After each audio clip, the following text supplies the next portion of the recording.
குருவடி சரணம். யூடியூப் நண்பர்கள் அனைவருக்கும் அடியேனின் அன்பான வணக்கங்கள்.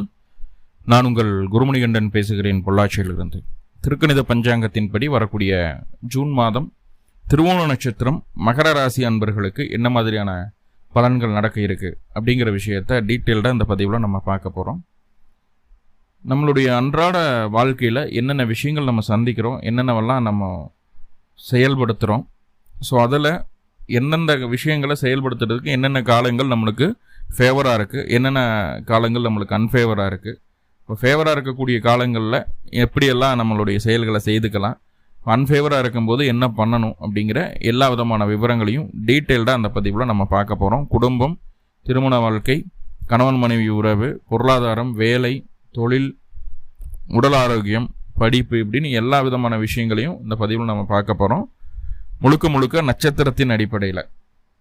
நீங்கள் பார்த்துட்டு இருக்கிறது ஸ்ரீ பாலா அஸ்ட்ரோ டிவி. பேசுகிறது குருமணிகண்டன். என்னுடைய நம்பர் 7339123436.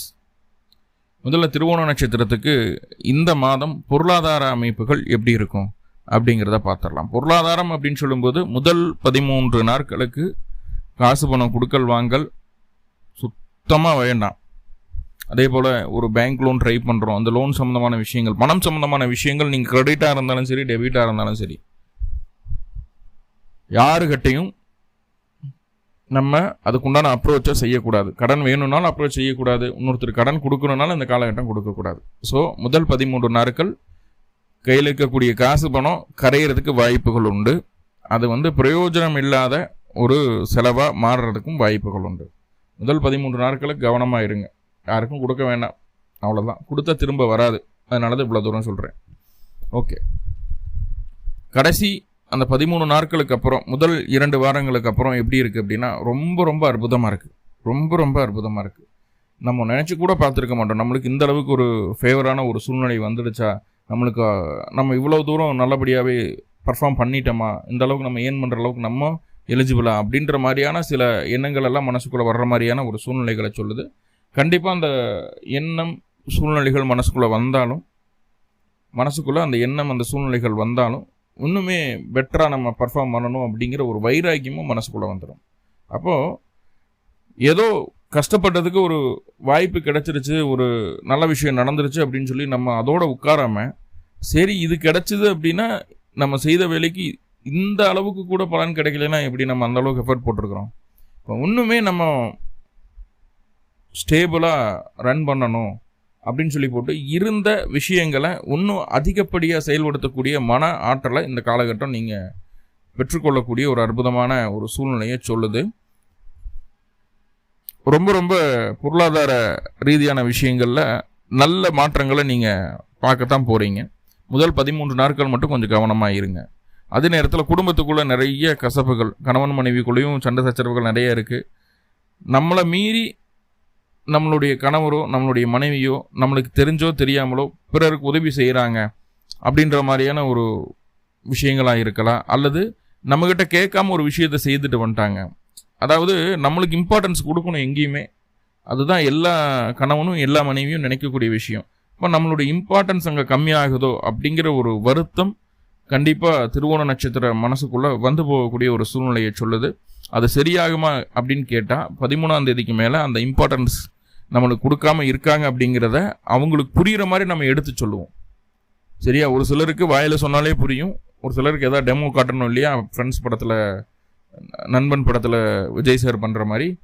ஸோ அப்போ அந்த எடுத்துக்காட்டுதல் அப்படிங்கிறது அவரவர் தோணியில் இருக்கும். சரிங்களா? ஒருத்தருக்கு அடி விழுந்தாதான் அந்த விஷயம் புரிஞ்சுக்குவாங்கன்னா அடிக்கவும் செய்வீங்க. ஆணாக இருந்தாலும் பெண்ணாக இருந்தாலும் எல்லாத்துக்கும் இது ஒன்று தான். எல்லாத்துக்கும் ஒரே 27 நட்சத்திரங்கள் தான், 9 ராசிகள், 9 கிரகங்கள் தான், 12 ராசிகள் தான். ஸோ ஆணுக்கும் பெண்ணுக்கும் இது பொதுவான அமைப்பு தான். ஸோ அதை நம்ம கவனிக்க வேண்டியதாக இருக்கும். 13ஆம் தேதிக்கு மேலே வாழ்க்கை துணையை நம்ம வழிக்கு கொண்டு வர்றதுக்கு என்ன பண்ணணுமோ அதை தெளிவாக கிளியராக பண்ணிடுவீங்க. ஓகே, படிப்பு எப்படி இருக்க போகுது? படிப்பை பற்றி கவலையே பட வேண்டாம். குழந்தைகள் ஜம்முன்னு படிக்கும். அதே நேரத்தில் கொஞ்சம் என்ன சொல்கிறது, இந்த காலகட்டம் குழந்தைகள் கொஞ்சம் லக்ஸுரியான பொருட்களை அசால்ட்டாக நம்மகிட்ட கேட்டுருவாங்க. எனக்கு ஐபேடை வாங்கி கொடுங்க, லேப்டாப் வாங்கி கொடுங்க. ஸோ அந்த மாதிரி கொஞ்சம் பெரிய பட்ஜெட் இருக்கக்கூடிய அனாவசியமான பொருட்களை, கொஞ்சம் லக்ஸுரியான இருக்கக்கூடிய பொருட்கள் இப்போதைக்கு அந்த குழந்தைக்கு தேவையில்லை அப்படின்னு நம்மளுக்கு தெரியும், ஆனால் குழந்தைக்கு தெரியாது. ஸோ அதை வாங்கி கொடுக்க சொல்லி பயங்கர அடம் பிடிப்பாங்க. கொஞ்சம் லக்ஸுரியாக நல்ல பொருட்களாக வாங்கி கொடுக்க வேண்டிய கட்டாயம் உங்களுக்கு உண்டாகும். முக்கியமாக சொல்லப்போனால் குழந்தைகளுக்கு செலவுகளை செய்ய வேண்டிய காலகட்டம் உங்களுக்கு வரக்கூடிய ஒரு அமைப்பாக இருக்குது. ஈவன் உங்களுக்கு ஆண் குழந்தையாக இருந்தாலும் பெண் குழந்தையாக இருந்தாலும், பெண் குழந்தையாக இருந்தால் நகட்டுன்னு போய்டும், ஆண் குழந்தையாக இருந்தால் இந்த மாதிரி தான் லேப்டாப்பு, மொபைல், நல்லா காஸ்ட்லியான ஐஃபோன் வேணும், ஐஃபோன் 15, 16 நல்லா வேணும் அப்படிம்பாங்க, இல்லைனா பைக் வேணும்பாங்க. ஸோ இந்த மாதிரி கொஞ்சம் காஸ்ட்லியான கிஃப்ட்ஸை எதிர்பார்ப்பாங்க இந்த காலகட்டம். ஸோ அதை நம்ம பண்ணுற மாதிரியான ஒரு சூழ்நிலைகளை சொல்லுது. அப்படி பண்ணலை அப்படின்னா குழந்தைகளுக்கு மருத்துவ செலவுகளை ஏற்படுத்திடும். அதையும் புரிஞ்சுக்கோங்க. மருத்துவ செலவுகளை அது ஏற்படுத்துறதுக்கு காலம் வந்தாச்சு அப்படிங்கிறத சொல்லுது. அப்போ சின்ன குழந்தை, கை குழந்தைகளெல்லாம் வச்சுருக்கிறீங்கன்னா சளி, இருமல், காய்ச்சல் இந்த மாதிரி விஷயங்கள் டக்குன்னு வந்துடுறதுக்கு வாய்ப்புகள் உண்டு. அப்போது கைக்குள்ளே வச்சு பார்த்துக்கணும் குழந்தைகளை அப்படிங்கிறத மறந்துடாதீங்க. ஓகே, சரி, உங்களுடைய உடல் ஆரோக்கியம் எப்படி இருக்க போகுது? கவலையை விடுங்க. முன்ன இருந்த அளவுக்கு கஷ்டம் இனிமேல் இல்லை, இனிமேல் வரப்போகிறது இல்லை. திருவோண நட்சத்திரத்திற்கு உடல் ஆரோக்கியத்தில் படிப்படியான முன்னேற்றங்களை பார்க்கக்கூடிய ஒரு அமைப்பு. கடந்த 2-3 வருஷங்களாகவே ஒன்றும் சிறப்பில்லை உடல் ஆரோக்கியம். ஏதாவது ஒன்று வந்துடுது போயிடுது அப்படி இப்படின்னு நம்ம நினச்சிட்டு இருக்கோம். ஆனால் அந்த உடல் ஆரோக்கியம் மீட்டெடுக்கக்கூடிய ஒரு காலகட்டம் வந்தாச்சு. இனிமேல் வரக்கூடிய நாட்கள் உங்களுக்கு ரொம்ப சாதகமாகவே இருக்கக்கூடிய ஒரு அமைப்பு அப்படிங்கிறத நம்ம புரிஞ்சுக்கிற வேண்டியது இருக்கும். சரி, சொந்த பந்தங்கள், உறவுகள் எல்லாம் நம்மளுக்கு சாதகமாக இருக்குமா அப்படின்னு கேட்டால் இங்கே மிகப்பெரிய கேள்விக்குறி. உறவுகள்கிட்ட, சொந்த பந்தங்கள்கிட்ட ஏதாவது ஒரு விஷயத்தை கன்வே பண்ணணும்னு நினைக்கிறீங்க அப்படின்னா முதல் 6 நாட்களுக்குள்ளே அந்த வேலையை செஞ்சுடுங்க. 6ஆம் தேதியிலிருந்து உங்களுடைய சொந்த பந்தமோ உங்களுடைய உறவுகளோ உங்களுக்கு எதிராக மாறக்கூடிய ஒரு சூழ்நிலையை அது ஸ்ட்ராங்காக சொல்லுது. இப்போ அண்ணனாக இருக்கட்டும், தம்பியாக இருக்கட்டும், அப்பாவாக இருக்கட்டும், மாமன், மச்சான், இப்படி எந்த உறவாக இருந்தாலும் சரி, பெண்களுக்கு கணவரே கூட நம்மளுக்கு எகெயின்ஸ்டாக நம்மளுடைய நிதி நிலைமையை, நம்மளுடைய கௌரவத்தை விட்டு கொடுக்கக்கூடிய ஒரு சூழ்நிலையாக நம்மளுக்கு எகெயின்ஸ்டாக நம்மளுடைய வாழ்க்கை துணை செயல்படும், நம்மளுடைய உறவுகள் செயல்படும் அப்படிங்கிறத மறந்துடாதீங்க. அப்போது இவங்க இப்படி தான் பண்ண போகிறாங்க அப்படிங்கும்போது அந்த உறவுகளை விட்டு கொஞ்சம் விலகி நிற்கிறது நல்லது. 6ஆம் தேதிக்கு மேலே இது எச்சரிக்கையாகவே சொல்லக்கூடிய விஷயமாகவே இருக்குது. ஏன்னா அது நம்மளுக்கு பாதுகாப்பான ஒரு அமைப்பாக இல்லை, நம்மளுக்கு எகெயின்ஸ்டாக இருக்குது. நம்மளுடைய பெயர், புகழ், அந்தஸ்து, கௌரவம் எல்லாத்தையும் தொலைக்க வேண்டிய ஒரு சூழ்நிலை. 10 பேருக்கு மத்தியில் அந்த விஷயம் நடக்கக்கூடாது அப்படிங்கிறதுக்காக தான் இப்போ சொல்கிறேன் நான். அப்போ முதல் 6 நாட்களுக்கு கவனமாக இருங்க. சரி, முதல் 6 நாட்களுக்கு என்ன பண்ணணுமோ அதை பண்ணிவிடுங்க. உறவுகளுக்குள்ள பேச்சுவார்த்தைகள் எதுனாலும் சரி. அந்த 6ஆம் தேதிக்கு மேலே எந்த விதமான விஷயங்கள்லையும் கமிட் ஆகாதீங்க உறவுகள் மத்தியில். அதே நேரத்தில் 2 வீலர்லேருந்து 4 வீலர்லேருந்து நீங்கள் என்ன வாகனம் வச்சுருந்தாலும் அதை போய் சர்வீஸ் விடுறது அப்படிங்கிறது ஆகாது, ஏமாற்றிடுவாங்க. தனியாக வண்டி வாகனத்தில் ட்ராவல் பண்ணவே கூடாது இந்த காலகட்டம். தனியாக பண்ணணும் அப்படின்னா, இப்போ ரெகுலராக ஆஃபீஸ் போயிட்டு வரணும், டெய்லி 30 கிலோமீட்டர் ஓடுறோம், போகிற வர இடம்னா பிரச்சனை இல்லை. அதுலேயுமே கொஞ்சம் கான்சியஸாக இருக்கணும், சரிங்களா? ஓவர் லேட் ஆகுதுன்னு சொல்லி போட்டு வேகமாக வண்டி ஓட்டுறதோ இந்த மாதிரி விஷயங்கள் ஆகாது. ஆனால் கொஞ்சம் வெளியில் போகிறோம், தொலைதூரமாக போகிறோம் அப்படின்னா குறைஞ்சது 2-3 பேராவது ஒன்றா போனீங்கன்னா பிரச்சனை இல்லை. தனித்து பயணிக்கும் போதோ அல்ல கூட ஒரு ஆளை மட்டும் வச்சுட்டு பயணிக்கும் போது கண்டிப்பாக விபத்துகள் நடக்கிறதுக்கு கூட வாய்ப்புகள் உண்டு அப்படிங்கிறத சொல்லுது, சரிங்களா? ஸோ அப்போது தனித்த பயணம் முக்கியமாக தவிர்க்கப்பட வேண்டிய ஒன்றாக இருக்கும்.